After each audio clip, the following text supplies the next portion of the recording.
The past few months, I've been working on a new project, which is a game called Colony 73.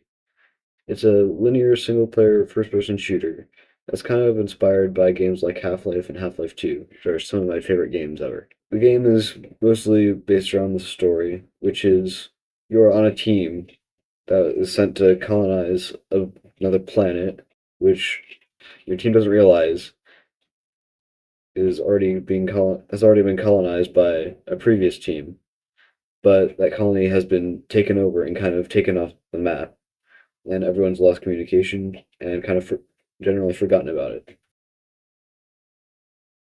So as you can see, I'm using the Godot game engine, which I really like because it's open source and fairly simple to use, and it feels a lot more lightweight and less clunky than things like Unity or Unreal.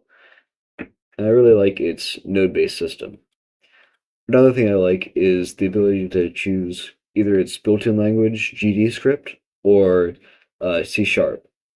I'm using a mix of both, which sometimes can get messy translating between the two languages, making the scripts kind of connect to each other, but it hasn't been too bad.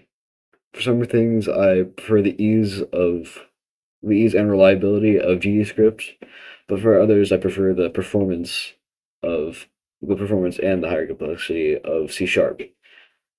Like for example, for the player script, there are some things that have given me crap in the past, like especially with dealing with transforms, and I didn't want to have to deal with that, especially in something as complex and important as the player script. I didn't want to have to rewrite it in GDScript if I wasn't able to do it in C sharp. So I just decided to write it in GDScript, and then like if everything works out, and eventually I can write it in C sharp just for optimization. That might I might do that, but I haven't decided yet. Another thing I'm using that I think is cool is this Godot plugin called Terrain 3D. So I don't have to manually model every single piece of terrain because I kind of suck at 3D modeling. I know that's really important for a large scale story based uh, first person shooter game like I'm making, but most of the more complex models, I either find online, like for example, these ferns I found on a like a collection of royalty free 3D assets. I think it was called Polyhaven, and this this little transport vehicle right here, that was made by my friend who I won't tell you his name because I assume he preferred to remain anonymous. But he's actually an extremely good 3D modeler. This is this isn't one of his more complex ones. This is actually fairly simple, but he has made some very good ones in the past, including including this model for the ant. I've got a couple friends helping me write the story a little bit, but it's mainly me, which makes things a lot slower, but it's fine. As you can see, uh, this is this is one of the few levels that I have, probably the one that I have the most completed, and even it is largely unfinished because this is right after the shipwrecks. This isn't this isn't the final model. We'll probably use like more something that more looks like just a big piece of a larger ship instead of the smaller ship. But you kind of get out of the crater, and I don't I don't know what would happen here, but here there's some enemies here, and I still need to figure out a way to lock the player into this path instead of being able to venture out there. But I don't know. I'll figure that out. And then you would come over here, get across this bridge over the ravine, um, and then carry on from there. Still working on. That's another big problem for me with level design because creativity isn't always my strong suit. isn't always my strong suit, but I try my best. And mainly what I'm trying to do here is just get a good story based game out there, which because that's what I enjoy. Even though and a lot of what's out there right now is not that. A lot of bigger companies are caring more about um like bigger open worlds, which I don't really like that as much as a linear style game. And also, there's a lot of live service games because those make a lot of money. And this probably won't make much money, probably unless I doubt it'll take off a lot. Like, and it won't be finished probably for another several years, just because of how slow it's going to go with it being a larger story game. And I'm one person with like two or three people who help a little bit, but it's mainly just me. Um, it's mainly just me and the my one friend who makes the models. The others help this with the story a little bit, but not that much. I'm the one who's most interested in this. Yeah. So let me show you some of the other scenes I have so far. This one would be the next scene after after that one. But I don't know if this is the final building I used. This is for like a rebel base. This will be the next scene after that. This looks really bad right here. This water. I was playing around uh with the waterways plugin, still figuring out how to use that, trying to make a river, but I'm still beginning to it. Also, these lights look really bad. Just creating. I tried just use emissive materials to make the light, but that barely generated any light. And so I added an Omnilight and I did that, which looks really bad. I also probably need to make this building a lot smaller because it's really tall right now. And that'll probably help with the lighting too, because I won't need as many as bright lights to fill the area. This is the probably the most unfinished of the three I've made so far. Um, this is the orbiter, which is the sh the ship that was the largest ship that was sent out to um, orbit the planet. Um, at this point in the scene, it would just be approaching the planet, and this is what would crash or I haven't decided on what's happening yet, on what'll happen yet. Like if it gets shot down or if an asteroid hits it. But you're gonna fall to the surface of the planet in a piece of this. But yeah, as you can see, this big part was made by me, not my friend who's good at 3D modeling. Uh, he made these modular hallways that we decided now not to use because it would be better just to model the whole thing.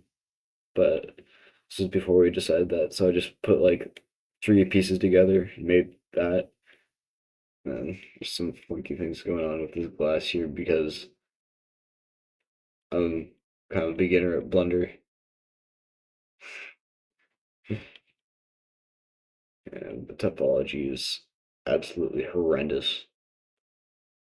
So yeah, and we got the stars in the background, texture I stole from online, which I'll have to replace later. And planet over here I just made with texture painting in Blender. Uh, and made a sky shader for the sun. Followed a YouTube tutorial on that because I shaders are something I still need to learn more in depth. Yeah, that's kind of a lot of what I have. So how I have the menu right now is it's just kind of a scene selection because Crash is kind of the only scene that's really developed at this moment. So I'll just go ahead and run that. And like I'm planning on when you first start having the player pick up this pipe as the first melee weapon and use that to break out of the wreckage. I might have the that might even just be a cutscene because otherwise I'm not sure how the player would know to pick up the pipe and use it as a weapon. Here we've got a little ammo crate. This wouldn't be here because you wouldn't have the gun yet until the rebel until you get the rebel base. That would be ammo for this gun. Um, Even figured out how to make little bullet holes that I made in like 30 seconds in GIMP. And I hope another big part of it will be like physics, like in Half-Life. So you can pick up smaller objects like this rock. It can be a little janky sometimes. Like you see, if you rub it against the terrain, it'll just kind of roll around, which is kind of funky. I'll have to figure out a way to fix that. But because if I just freeze the rigid body, then it won't really collide. I don't think. I'd have to check that. I'm pretty sure that's. Oh yeah, because I'm just using linear velocity to move it. So if you freeze it, that won't work because it won't. Because it'll just it'll ignore the velocity. And the way to do it by freezing the rigid body would be just to set the coordinates to this place by the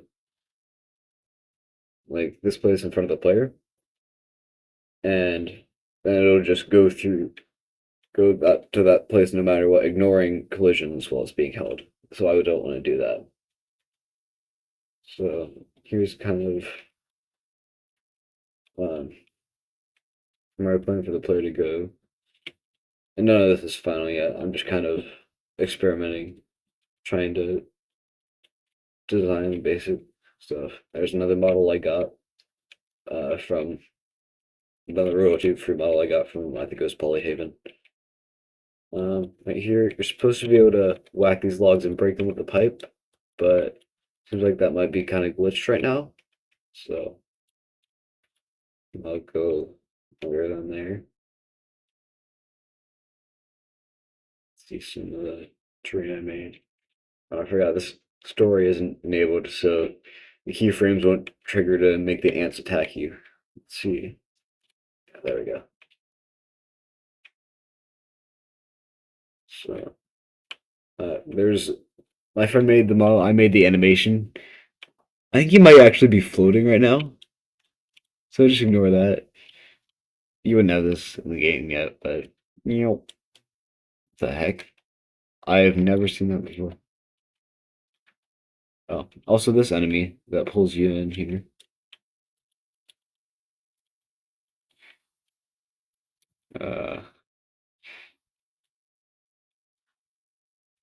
I'm not sure what's happening with Mr. Ant here. I've never seen him do that. It's actually really funny.